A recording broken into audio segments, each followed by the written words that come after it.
A missile attack on a U.S.-owned cargo ship off the coast of Yemen. Fox 5 political analyst Rick Epps joining us now to break down the tensions in the Red Sea. Rick, good morning. Thanks for being here. Good morning. We've been reading about this and these attacks for weeks now. Explain again, if you will, the Houthi militia, who are they, and they're carrying out these attacks and why? Yeah, the Houthi militia came to fruition in Yemen in the early 2000s. They are a rebel group. They are Zaidi Muslims, so they are Shia Muslims, and they are trying to, in Yemen, create a governorate, taking over the system. And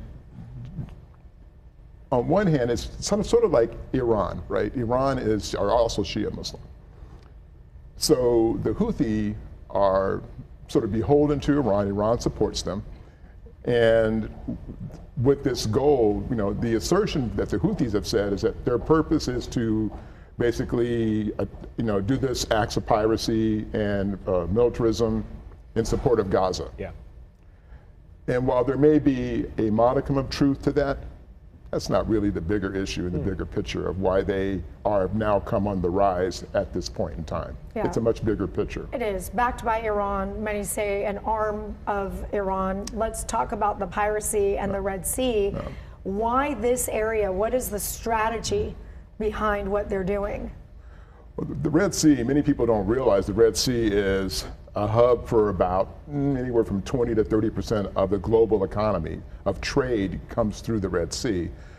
Normally, if the Red Sea is almost like a shortcut, if you would, just like the Panama Canal. So otherwise, you have to go around the tip of Africa, which for anything shipping is probably another 2 weeks to maybe 3 weeks, depending on the weather in the south of Africa, on the south tip. So it allows you to get through, go up to the Suez Canal, get to the Mediterranean. So most of the trade that goes to the west from Asia and then parts of Africa goes through the Red Sea.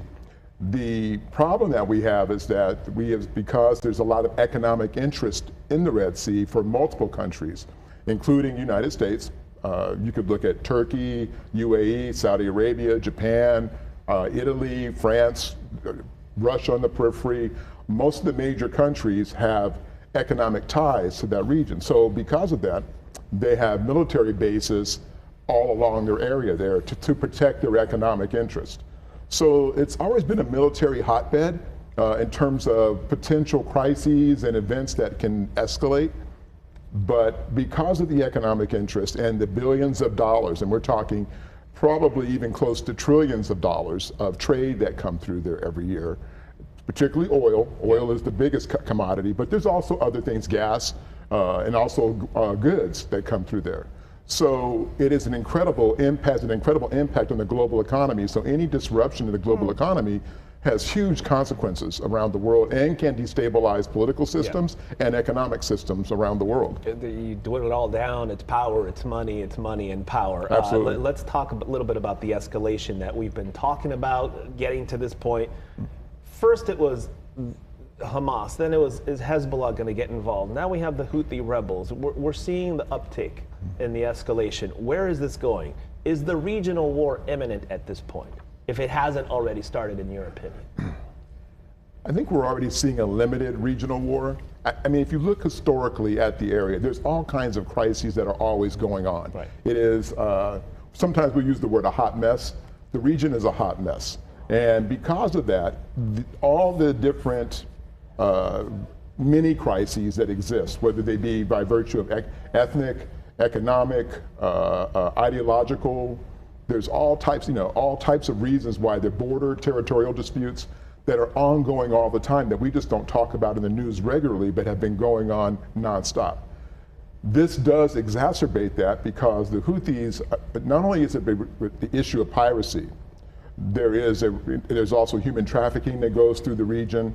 There is this rise of just anarchy that exists in the Red Sea area right now that serves the interests of Iran, of course, as we know. Iran loves this to happen because they want the instability. They love being able to attack the global economy without directly having this occur. I believe personally that if we're looking at it, that I could see it escalating into a limited war. The United States certainly is not going to let its economic interest be subdued by a group of rebels who are still trying to attack and overthrow the central government of Yemen.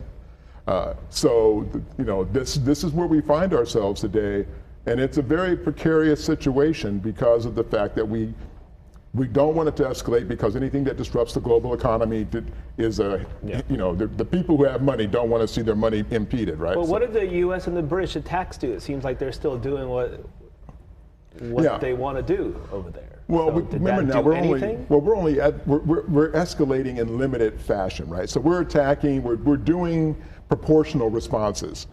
If it increases, then the proportionality of those responses will also increase, depending on what happens next. Now, if Iran directly gets involved, and Iran has made some very threatening statements, that's when things may actually go south. I want to talk to you about some of those threatening statements, even back and forth from all countries. It seems like anytime one of these attacks indirectly, we talk about this indirectly happen because they're not directly right happening. Yeah. But when they make these attacks, these strong threats come back that you're going to feel the force of this, and you will pay for this, for what you've done. Right. So, it's interesting that by proxy, they'll continue to poke at each other, yet nobody seems to want, like everybody's cautious about that threshold, knowing that if this tips over, the entire world has a problem on their hands, as if we already don't. Yeah, absolutely. In fact, it's a game of what we call brinkmanship, right? We draw a line in the sand and we edge up to it.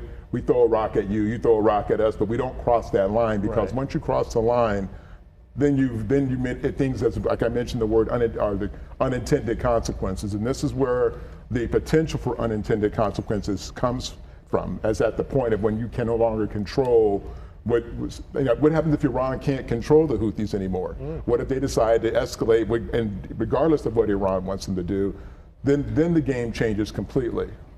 A lot of saving face going on. Attacking as well. a U.S. Cargo ship is throwing a rock then? Well, no, it's not throwing a rock. That's throwing a big boulder, right? They attacked it. Fortunately, they didn't hit it, because if they had, then I think that would have been, the United States would have escalated. But I still think it would have been proportional.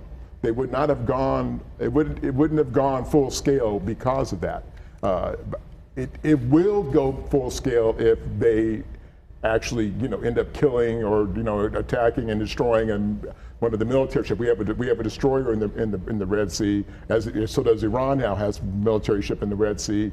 Those are the things that potentially could really lead us to a real big problem if there is a confrontation to that end.